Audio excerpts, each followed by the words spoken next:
settle back and enjoy Custard the Dragon winning here at Lingfield. Racing away from the stalls then for this Ladbrokes Claiming Stakes, and first to show Broughton's Fancy, Custard the Dragon on the outside. They go on together now, and Custard the Dragon probably just shading the advantage from Nidnod in the blue-yellow sleeves third, and still kicking, held up in the red and white jacket. So it's Graham Gibbons on Custard the Dragon who leads the way to market rival Broughton's Fancy, and Adam Kirby in the striped jacket still kicking wide of Nidnod as they race at a fairly sedate looking tempo round the top turn and on towards the final half mile. Custard the Dragon by a little more than a length to Broughton's Fancy. Then Nidnod right round the inner and still kicking.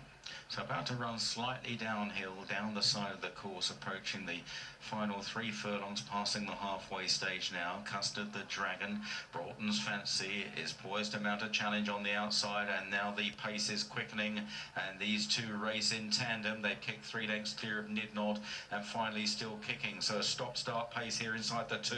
Custard the Dragon, the inside, just pushing Broughton's Fancy rather wide. Nidnod trying to get on terms down the home straight. Custard the Dragon, Nidnod far side, Broughton's Fancy near side. Custard the Dragon is driven out by Graham Gibbons. Broughton's Fancy with one last throw of the dice, but it's far too late, not enough, and Custard the Dragon wins a shade comfortably. From Broughton's Fancy, Nidnod third and still kicking a long last of 4. Custard the Dragon wins then for Rafe Beckett. A double on the day for Rafe. In Swing was his earlier pretty impressive winner. How hard's this horse had to battle for this win, Mick? I think he's won a bit snugly, to be honest. Yeah, he has.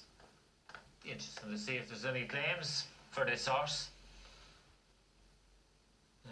Plenty of people looking for horses to run at this time of the year. I tell you what, Mick, I'd go for him. If I could afford it, yeah. I'd go for him, definitely. Because he's only a young horse, unexposed. What's his claiming price? What's he in to be claimed for here? £8,000. You can't go wrong, can you? Well, I think it'll be, you know, he ran well in a handicap off 65. You'd have thought he'd be up to winning off that mark, wouldn't you?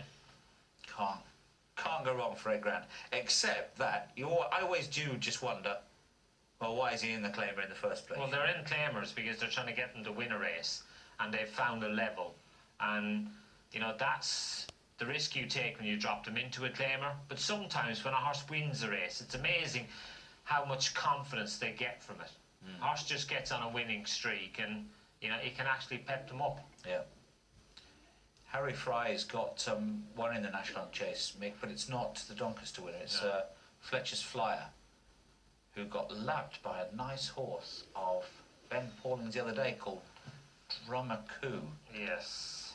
Who is also in the 4 by Well, they rated Fletcher's Flyer quite highly. Yeah. But he's been very disappointed. Yeah. Custard the Dragon, 10 to 11 favoured, has won here at Lingfield. We'll try and update you as to whether he's going to be claimed. That process underway shortly. Broughton's Fancy was second, 11 to 10. Nidnod back in 3rd place.